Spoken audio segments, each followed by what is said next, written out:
Hi there! In this video we're going to take a look at the Elmer nut and saddle sanding jig. So we're going to have a good look at it first, and then we're going to put it to use by lowering the action on an acoustic guitar.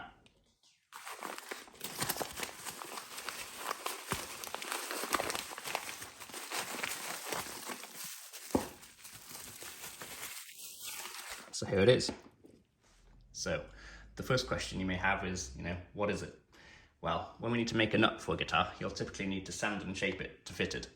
This is usually done by either filing the nut surfaces, or more commonly by pushing the nut across a piece of sandpaper, which is attached to a flat surface such as a planer bed, saw table, or an unflat piece of wood that's 100% true.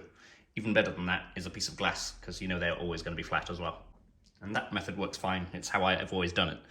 But it takes a bit of time, effort, and concentration to keep everything even, flat, and square. This jig in theory does all of that for you, allowing you to take off a precise amount evenly, whilst keeping it completely flat and square. So we're going to see if that's the case in a minute and give it a go. So this one is made by Elmer, which is a Chinese company, but one of the better quality ones, not the super cheap ones, because you can get these for about 30 or 40 pounds on Amazon or eBay or something like that. And I don't know what the quality will be like on those.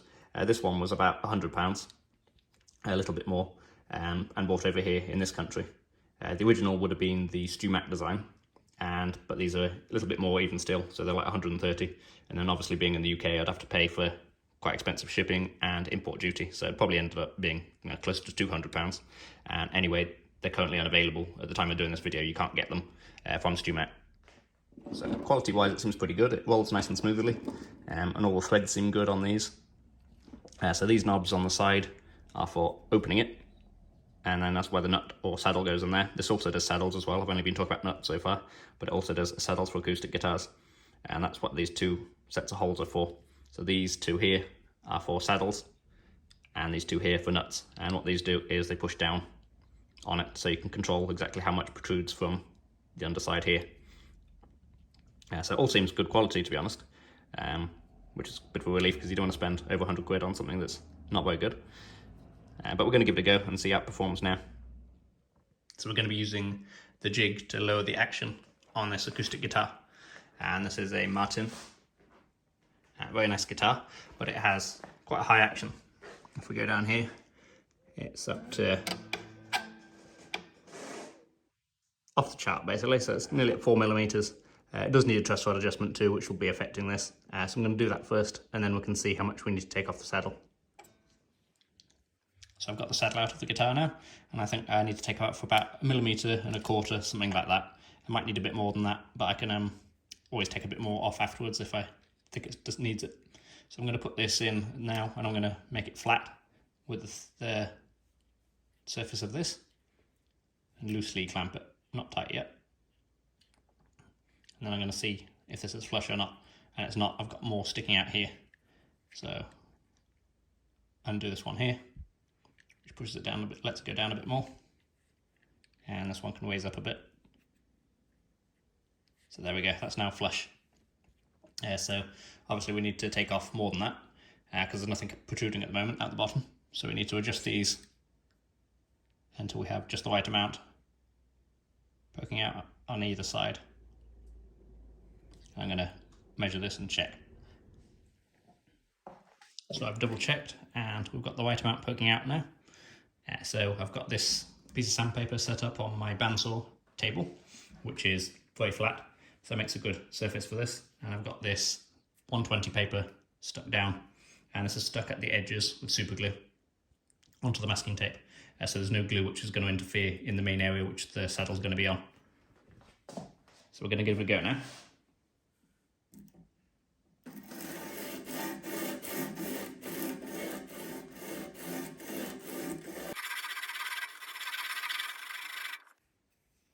So you can see we're making our way down there. Going to take a little while, but that's okay.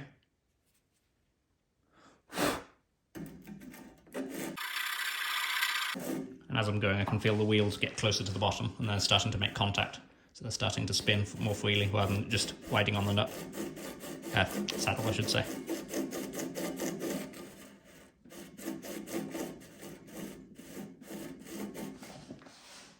Try it the other way around, in case I'm putting a kind of bias onto it.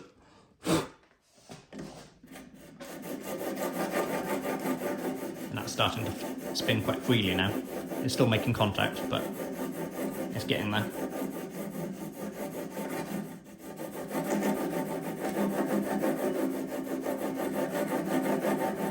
And that's starting to feel like it's not making contact with the nut anymore. So something I didn't account for when I was just doing the measurement then is that actually this sits about 0.5 millimeter off the surface. The wheels hold the base 0.5 millimeter off, which you can see that gap there underneath. So this is now spinning, the saddle's still in it, and it's sticking out 0.5 millimeter underneath, but it's not making contact with anything because that 0.5 millimeter is built into the jig. So I need to include that extra 0.5 millimeter on future saddles, and I need to make this one poke down a further 0.5 millimeter to get to the measurement I wanted to.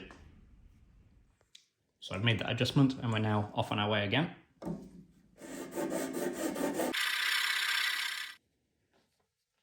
So I think we're about where we need to be.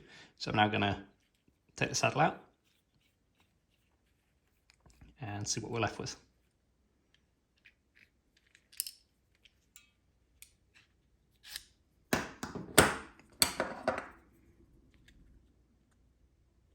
So you can see that is perfectly flat. I'll hold this up to some light, but it's difficult to do it through the camera. But there is no light coming from under there, so it's dead flat. And hopefully it's nice and square too. It looks it.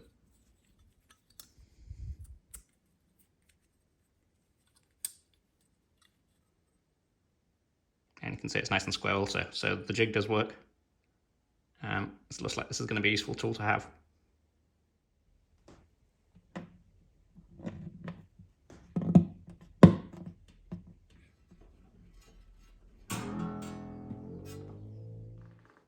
So we've got the strings back on it now, and we're going to check the action height and see how we've done.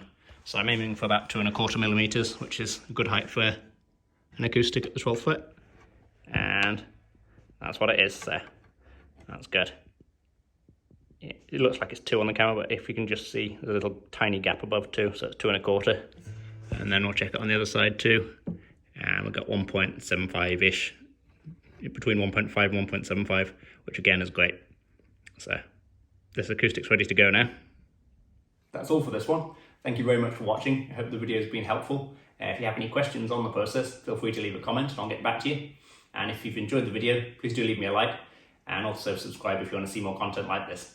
Thanks again for watching, and I'll see you on the next one.